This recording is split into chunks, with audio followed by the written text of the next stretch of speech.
જ્યારે માણસ મરી જાય છે ત્યારે કેમ આ રૂપિયો નાખવાનો? કી ગયો ને કે તમારી સંપત્તિ તમારા ગયા પછી એ શૂન્ય પણ કરી દેશે એની કોઈ ગેરંટી નથી રૂપિયાના સિક્કાઓ આપણે એના સૌ ઉપરથી એના દેહ ઉપરથી આપણે આગળ ફેંકતા હોઈએ છીએ. એ શા માટે ફેંકીએ છીએ કોઈને ખબર છે ખરી? હેલો દોસ્તો, નમસ્કાર. કેમ છો? ગઈકાલે બધા વોટિંગ કરીને આવ્યા હશે. પોતાના મનગમતા નેતા અને પોતાના ચહિતા વ્યક્તિને તમે મત આપ્યો હશે. આપણો પાણીનો પ્રશ્ન કદાચ સોલ્વ થાય એવી આશા રાખીએ છીએ. કોઈ પણ ચૂંટાય અને કદાચ એવું થાય કોઈ પણ ચૂંટાય ત્યારે આપણે બધા સાથે મળીને કદાચ એમને રજૂઆત કરવા માટે જઈશું. પણ આજે એક નવા વિડીયો સાથે આપણે મળીએ છીએ. ત્યારે આજના સમયની વાત કરીએ તો આપણા વિસ્તારોની અંદર અને ઘણી બધી જે પ્રથાઓ છે એ ચાલી રહી છે અને ઘણી બધી પ્રથાઓ દેખાદેખીમાં ચાલે છે અને ઘણી બધી પ્રથાઓ પરંપરાગત ચાલી રહી છે. શા માટે આ કરવું જોઈએ એ કદાચ કોઈને ખબર પણ નહીં હોય કે શા માટે કરે છે. ત્યારે એક વાત કહું છું કે જ્યારે આપણે ત્યાં વ્યક્તિ મરી જાય છે, કોઈ પણ વ્યક્તિ મરી જાય છે ત્યારે ખબર તમને કે રૂપિયાનો સિક્કો આપણે એના સૌ પરથી એમ આગળ ફેંકતા હોય છે. રૂપિયાના સિક્કાઓ આપણે એના સૌ ઉપરથી એના દેહ ઉપરથી આપણે આગળ ફેંકતા હોઈએ છીએ. એ શા માટે ફેંકીએ છીએ કોઈને ખબર છે ખરી? અને શા માટે ફેંકવામાં આવે છે એ ખબર છે ખરી? ઘણી જગ્યાઓ ઉપર જઈએ ત્યારે જે માણસ જે વ્યક્તિ મરી ગયો હોય છે એમના નજીકના જે હોય છે એ રડતા જઈને પણ ખિસ્સામાંથી રૂપિયો કાઢે છે અને ફેંકે છે. શા માટે ફેંકવું જોઈએ? એમને કેમ રૂપિયો યાદ આવે છે? એમને કદાચ ખબર નહીં હોય કે આ રૂપિયો ફેંકવો પડે આટલું લાગતું હોય, પણ એ શા માટે ફેંકવું જોઈએ આ કદાચ એને નહીં ખબર હોય. આની એક બહુ મોટી સ્ટોરી છે, એ એટલે સિકંદર. આપણે સિકંદરની વાત કરીએ. સિકંદર જ્યારે આખા વિશ્વને 12 વર્ષની ઉંમરમાં જીતવા નીકળે છે, પછી બધી ઈરાન, અફઘાનિસ્તાન આ બધા દેશોને જીતતા જીતતા એ આગળ ભારત તરફ આવી રહ્યો હોય છે. અને ટૂંકમાં કહું તો ભારતમાં પ્રવેશે છે અને ચાણક્ય તે ટાઈમે હોય છે. ચાણક્યની કૂટનીતિના લીધે, એમની નીતિઓના લીધે ભારત જીતી શકતો નથી અને એ પાછો ફરી જાય છે. ભારતથી એ પાછો ફરી જાય. જ્યારે એ પાછો જાય છે, આખા દેશોના દેશ જીતીને આવ્યો હોય છે, ધન દોલત આ બધું જીતીને પાછો જાય છે, ત્યારે એને એક બીમારી લાગુ પડે છે અને એ બીમારીનો ઈલાજ કરવા માટે બધા હકીમો, જે આજના સમયમાં ડોક્ટર કહીએ, એ બધા વિસ્તારોના ડોક્ટરને ભેગા કરે છે અને એનો ઈલાજ શોધવા માટે કહે છે અને એનો ઈલાજ કરવા માટે કહે છે. ત્યારે બધા એક હકીમોના પ્રયત્નથી પણ સિકંદર દિવસે ને દિવસે બીમાર થતો જાય છે અને છેલ્લે એને એવું લાગે છે કે હવે મારાથી જીવાય એવું નથી. ત્યારે એ મંત્રીને બોલાવે છે અને એ મંત્રીને જ્યારે એવું કહે છે કે મારા મર્યા પછી આ 3 વસ્તુ તમારે કરવાની છે. ત્યારે મંત્રી રડતો જઈને પૂછે છે, મહારાજ તમારી બધી તમે જે કહેશો એ અમે કરીશું. ત્યારે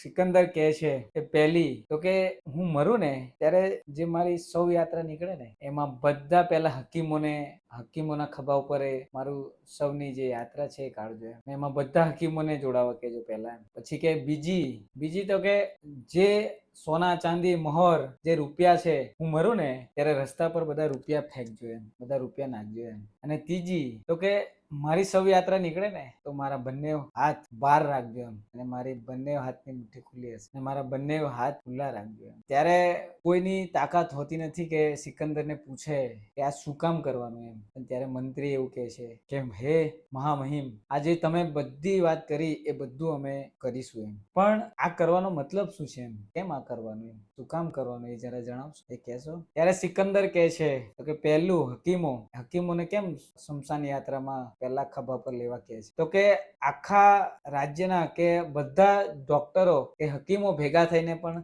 સિકંદરને બચાવી શક્યા નહીં. બધા ડોક્ટરો ભેગા થઈને, બધા હકીમો ભેગા થઈને પણ સિકંદરને બચાવી શક્યા નહીં. કે બરોબર છે. કે બીજું કે આખા રસ્તા પર સોના મહોરો ફેંકજો કેમ તો કે આખા વિશ્વને જીતનાર સિકંદર જ્યારે મર્યો ને ત્યારે 1 રૂપિયો પણ સાથે લઈ ગયો નહીં, 1 સોના મહોર પણ સાથે લઈ જઈ શક્યો નહીં. આખી ધન દોલત જે કઈ ભેગી કરેલી હતી એ સાથે 1 પણ લઈ જઈ શક્યો નહીં. તો કે ત્રીજું તો કે હાથ કેમ ખુલ્લા રાખવાના, કેમ બહાર રાખવા? તો કે સિકંદર ખાલી હાથે આવ્યો હતો અને ખાલી હાથે જાય છે. આ 3 જે વાત હતી એની વાત છે તો કે આજુબાજુ ઉભેલા લોકોને ખબર પડવી જોઈએ કે આ શા માટે આ તમે કહેજો લોકોને ખબર પડે કે આ પૈસા શા માટે નાખવાના, કે આ રૂપિયો શા માટે ફેંકવાનો જ્યારે માણસ મરી જાય છે ત્યારે કેમ આ રૂપિયો નાખવાનો? તો કે આજુબાજુ વાળાને ખબર પડે એમ, જે લોકો ઉભા રહીને જોવે છે, રૂપિયો નાખતા જોવે છે, એમને ખબર પડવી જોઈએ. આપણે ખબર બહાર ઉભા ઉભા વાતો કરીએ છીએ કે આ માણસ ભારે જોરદાર હતો, આ વ્યક્તિ બહુ મસ્ત જીવી ગયો, એની જોડે બહુ રૂપિયા છે, એમ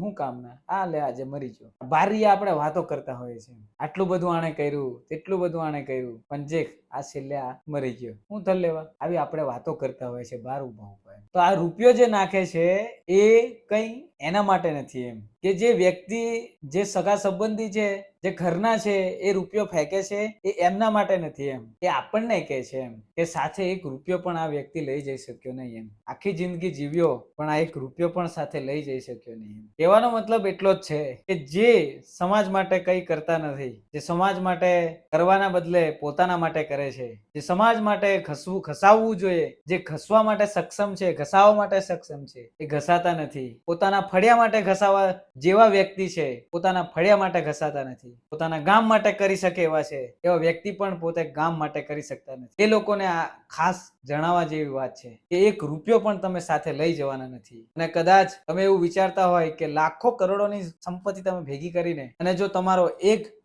જો તમારો એક એવો પાકી ગયો ને, એ તમારી સંપત્તિ તમારા ગયા પછી એ શૂન્ય પણ કરી દેશે, એની કોઈ ગેરંટી નથી એમ, શૂન્ય પણ થઈ જશે એમ. એટલે સમાજ માટે, કુટુંબ માટે, ફળિયા માટે જે સક્ષમ છે એ વ્યક્તિ કંઈક કરો એમ. અને આપણે જોઈએ છે ને અમુકને આટલું બધું કમાયો, એકનો એક છોકરો જો આ મરી ગયો, શું થર લેવા, એકનો એક હતો, આટલું બધું છે, શું કર લેવા, આવી બધી વાતો આપણે આજુબાજુ થતી હોય છે. અને આપણે કહીએ પણ છે કે જો બાપો કેટલો બધું કમાઈને કરી આલ્યું, છોરો દારૂડિયો છે, રખડે છે, પીન ભટકે છે, આવી બધી વાતો આપણે કરતા હોઈએ છીએ, કરીએ છીએ કે તમે ખાલી મનોમંથન કરજો, તમે ખાલી વિચારજો. આજુબાજુમાં તમારી આજુબાજુમાં ઘણા બધા આવા કિસ્સાઓ હશે જે તમારા ધ્યાનમાં આવશે. પણ આજે જે મારો વિડીયો દેખે છે એ કદાચ વિચારજો, જે વાત મેં કીધી છે એના પર જરા વિચારજો. સમાજ માટે, ફળિયા માટે, ગામ માટે જો તમે સક્ષમ છો તો કરો. અને 1-2 રૂપિયો ખસાવો. ફળિયું તમને યાદ નહીં કરે તો મને કહેજો, ગામ તમને યાદ નહીં કરે તો મને કહેજો.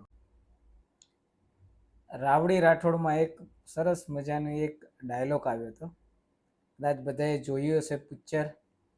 એમાં એક મસ્ત ડાયલોગ હતો, 100 साल जिंदा रहने के लिए 100 साल की उम्र जरूरी नहीं, सिर्फ एक दिन ऐसा काम કરો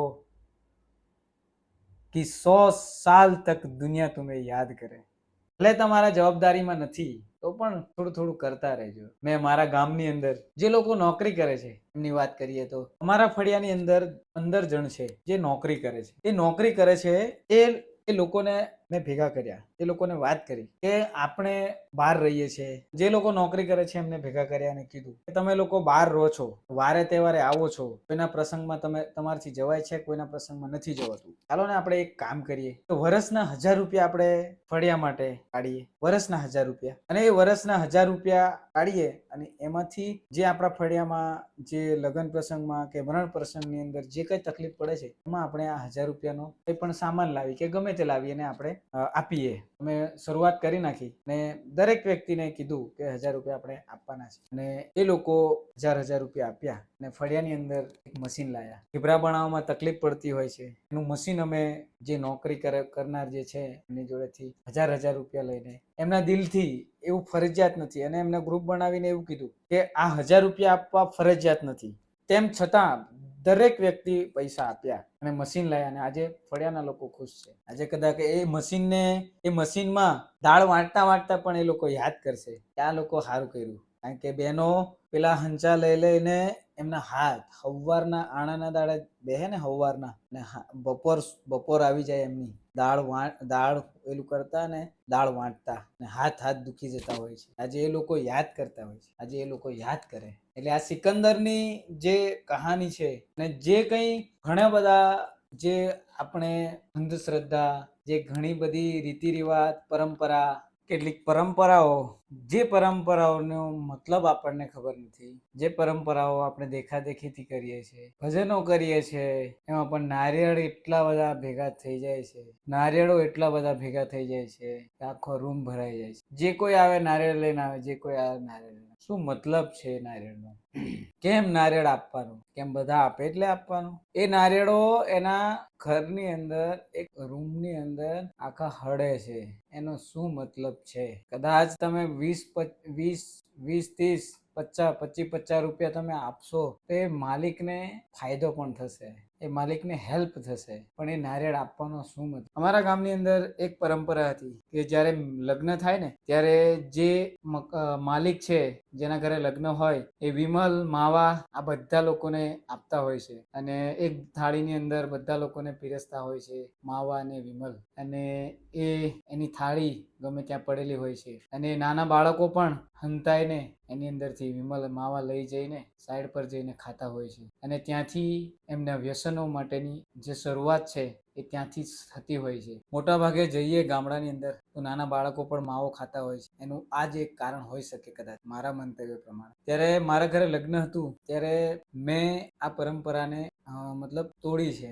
લોકો શું કહે છે એ નથી વિચાર્યું. અને વિમલ અને માવા જે તમે આ ઉપર જોઈ રહ્યા છો એ બેનર અમે લગાડેલા હતા. એ બેનર 2 થી 3 જગ્યા ઉપર લાગેલા હતા. અને આ કદાચ શરૂઆત મારી કહેવાય કે આ શરૂઆતથી મારા ફળિયાની અંદર હાલમાં લગ્નની અંદર વિમલ અને માવો આપવાનું બંધ કરી નાખ્યું. અને ફળિયાના લોકો વિચાર્યું કે આ ખરેખર સાચી વાત છે અને આ ખોટું છે. અને માનો નહીં તમે, 10 થી 15 હજારના માવા અને વિમલ એના લગ્નમાં જતા રહેતા હોય છે. એની બચત તો ઠીક છે, પણ નાના બાળકો આના લીધે ટેવાતા હતા. એ આજે કદાચ મારા નાનકડા પ્રયત્નથી આજે એ કદાચ બંધ થશે. અને એ નાના બાળકો જે લગ્નની અંદર મૂકેલી થાળીમાંથી લઈ જતા હતા એ કદાચ હવેથી નહીં લઈ જાય. અને ફળિયાની અંદર એક શરૂઆત કરી એટલે એક નાનકડી આપણી શરૂઆતથી ઘણું બધું પરિવર્તન થતું હોય છે. પણ શરૂઆત મારાથી થવી જોઈએ, શરૂઆત તમારાથી થવી જોઈએ. લોકો શું કહેશે, લોકો આવું નહીં આપું તો શું કહેશે, આ વિચાર્યા વગર મેં આ શરૂઆત કરી હતી અને આજે ફળિયાની અંદર સફળતા મળી એવું લાગી રહ્યું છે. મેં એમને કહેવા નથી ગયો, મેં ફળિયાવાળાને કહેવા નથી ગયો કે તમે આ વિમલ માવાનું બંધ કરી નાખો. પણ ફળિયાના જે વડીલો છે એ લોકોએ નક્કી કર્યું, એમણે જાતે નક્કી કર્યું. અને આજે મારા નાનકડા પ્રયત્નથી આખા ફળિયાની અંદર લગ્નની અંદર વિમલ અને માવા આપવાનું બંધ કરી નાખ્યું. તો આ જ રીતે જે પરંપરા દેખાદેખીમાં થયેલી છે એ પરંપરાને ધીરે ધીરે આપણે ન ખબર પડતા નીકળી જાય એવો આપણો નાનકડો પ્રયત્ન આપણે કરવાનો છે અને શરૂઆત આપણાથી કરવાની છે. આવી ઘણી બધી પરંપરાઓ છે. એ પરંપરાઓને આપણે એનો મતલબ શું છે અને એ શા માટે કરવું જોઈએ અને શા માટે કરે છે અને કેટલું એની અંદર ઘૂસી ગયું છે, જે વધારાનું ઘૂસી ગયું છે, એ બધું આપણે નેક્સ્ટ વિડીયોમાં બતાવીશું. નેક્સ્ટ વિડીયોમાં તમને કહેવાનો પ્રયત્ન કરીશ જે કંઈ ખબર હશે અને જે કંઈ હશે એ તમને હું બતાવવાનો પ્રયત્ન કરીશ. અને આ વિડીયોને તમને જો આ વિડીયો સારો લાગ્યો હોય તો કોમેન્ટ કરો. અને આવો વિડીયો બનાવવા જોઈએ કે નહીં એ પણ તમે કોમેન્ટ કરી શકો છો. તો નમસ્કાર, જય હિન્દ, જય ભારત.